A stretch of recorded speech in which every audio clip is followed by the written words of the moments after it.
First statement तो मैंने आपको गाइड कर दी और शक्ल भी बना दी इसकी। सेकंड स्टेटमेंट में आपके पास पैरामीटर की बात हो रही है। पैरामीटर क्या होते हैं? ये लेंथ प्लस विथ होते हैं। P as it is, length को बेटे आपने क्या सपोज किया हुआ है एक्स है, और विथ को बेटे आपने क्या किया हुआ है वाई। अब आपके पास पैरामीटर की उसने वैल्यू दी हुई है और वो आपके पास क्या है 150, और ये है y plus X plus Y. अगर इस स्टेटमेंट को पहली स्टेटमेंट की तरह लिखना चाहें तो अरेंज फॉर्म में ये x plus Y 150 as it is, आप इसको सेकंड इक्वेशन कह देंगे।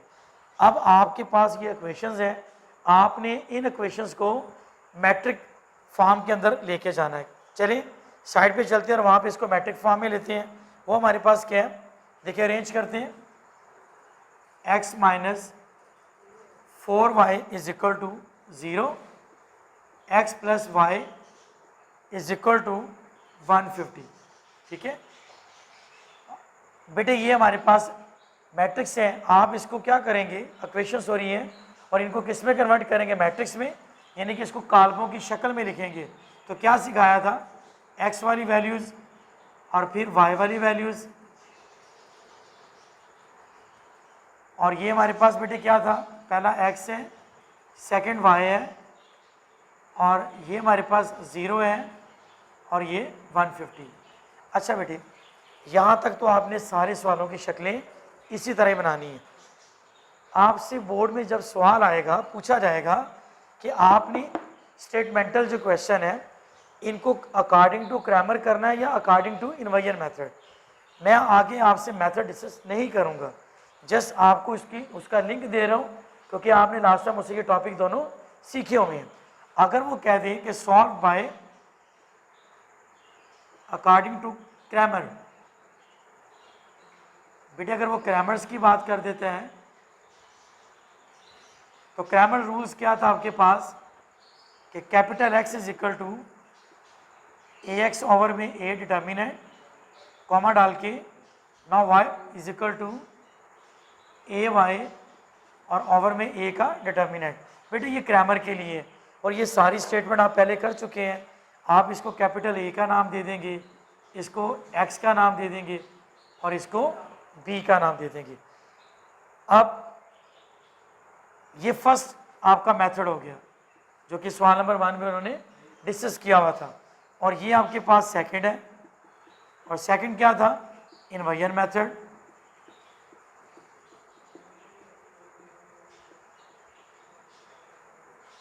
बेटे ये मैंने आपको क्या सिखाया था कि capital X is equal to A inverse into B. अब आपके पास ए इनवर्स क्या चीज़ थी, मैंने आपको ये भी गाइड किया था कि A inverse is equal to adjoint of A over में ए का डिटर्मिनेंट। अब ये दो पार्ट्स हम लास्ट टाइम कर चुके हैं। सारे के सारे क्वेश्चन बेटे आपके पास इन्हीं दो मेथड से सॉल्व होंगे। बोर्ड वालों का अपना एक सवाल करने का तौर तरीका है कि अगर वो आपको बच्चे स्टेटमेंटल सवाल दे दें और देने के बाद आपको वो कहेंगे कि आपने इसको क्रैमर से करना है या आपने इसको इन्वर्जन मेथड से, बेसिकली आपको स्टेटमेंट को सॉल्व करना आना चाहिए कि आपको पता हो कि रेक्टेंगल किसको कहते हैं, लेंथ क्या चीज़ होती है, विड्थ क्या चीज़ होती है, 4 टाइम मतलब क्या है कि वो चीज़ नेक्स्ट चीज़ का उतना 4 गुना ज़्यादा है, जो कि मैंने आपको स्टेटमेंट बना के दे दी है। ठीक है, तो उम्मीद करता हूँ कि आप इस लिंक से अकॉर्डिंग टू क्रैमर भी खुद सॉल्व कर सकते हैं और इसी लिंक से अकॉर्डिंग टू इन्वर्जन मेथड भी कर सकते हैं। अगर फिर भी जो बच्चे मेरी वीडियो को देख रहे होंगे अगर उनको प्रॉब्लम आ रही है तो इससे पहले मैंने ये दोनों लेक्चर फर्दर मैंने आपको वीडियो अपलोड करके दे दी हुई है, आप उसको लें, देखें, समझें, और उसके बाद इस स्टेटमेंटल सवालों को इन दो मेथड से आपने सॉल्व करना है। ठीक है, उम्मीद करता हूँ कि आपको आज का लेक्चर समझ आया होगा। अल्लाह हाफिज़। फर्स्ट स्टेटमेंट तो मैंने आपको गाइड कर दी और शक्ल भी बना दी इसकी। सेकंड स्टेटमेंट में आपके पास पैरामीटर की बात हो रही है।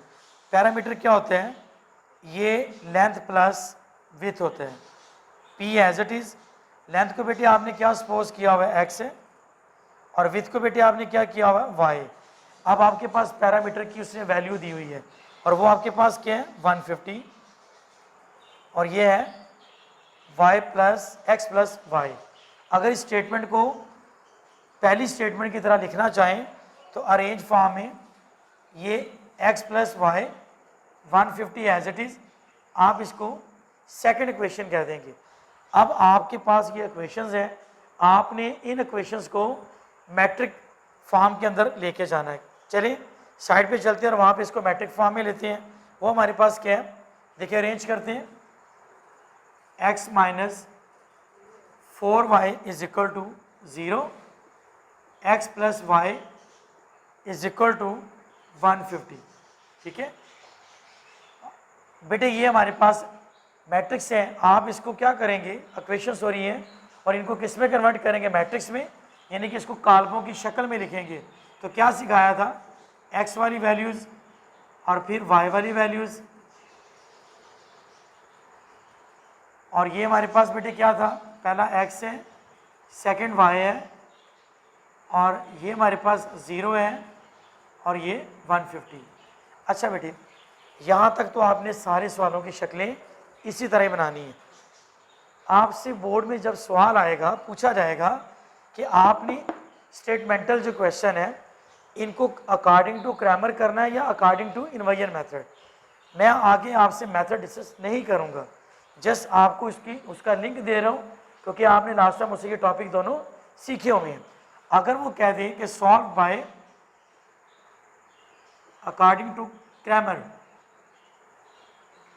बेटे अगर वो क्रैमर्स की बात कर देते हैं तो क्रैमर रूल्स क्या था आपके पास कि capital X is equal to AX over में A डिटर्मिनेंट, कॉमा डाल के now Y is equal to AY और ओवर में A का डिटर्मिनेंट। बेटे ये क्रैमर के लिए, और ये सारी स्टेटमेंट आप पहले कर चुके हैं। आप इसको कैपिटल A का नाम दे देंगे, इसको X का नाम दे देंगे और इसको B का नाम दे देंगे। अब ये फर्स्ट आपका मेथड हो गया जो कि सवाल नंबर 1 में उन्होंने डिस्कस किया हुआ था, और ये आपके पास सेकंड है, और सेकंड क्या था, इन्वर्जन मेथड।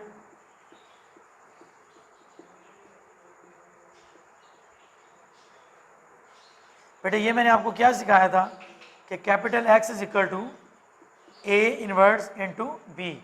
अब आपके पास A इनवर्स क्या चीज़ थी, मैंने आपको ये भी गाइड किया था कि A inverse is equal to adjoint of A over में A का डिटर्मिनेंट।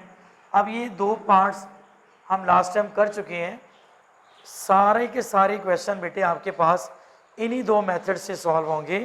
बोर्ड वालों का अपना एक सवाल करने का तौर तरीका है कि अगर वो आपको बच्चे स्टेटमेंटल सवाल दे दें और देने के बाद आपको वो कहेंगे कि आपने इसको क्रैमर से करना है या आपने इसको इन्वर्जन मेथड से, बेसिकली आपको स्टेटमेंट को सॉल्व करना आना चाहिए कि आपको पता हो कि रेक्टेंगल किसको कहते हैं, लेंथ क्या चीज़ होती है, विड्थ क्या चीज़ होती है, 4 टाइम मतलब क्या है कि वो चीज़ नेक्स्ट चीज़ का उतना 4 गुना ज़्यादा है, जो कि मैंने आपको स्टेटमेंट बना के दे दी है। ठीक है, तो उम्मीद करता हूँ कि आप इस लिंक से अकॉर्डिंग टू क्रैमर भी खुद सॉल्व कर सकते हैं और इसी लिंक से अकॉर्डिंग टू इन्वर्जन मेथड भी कर सकते हैं।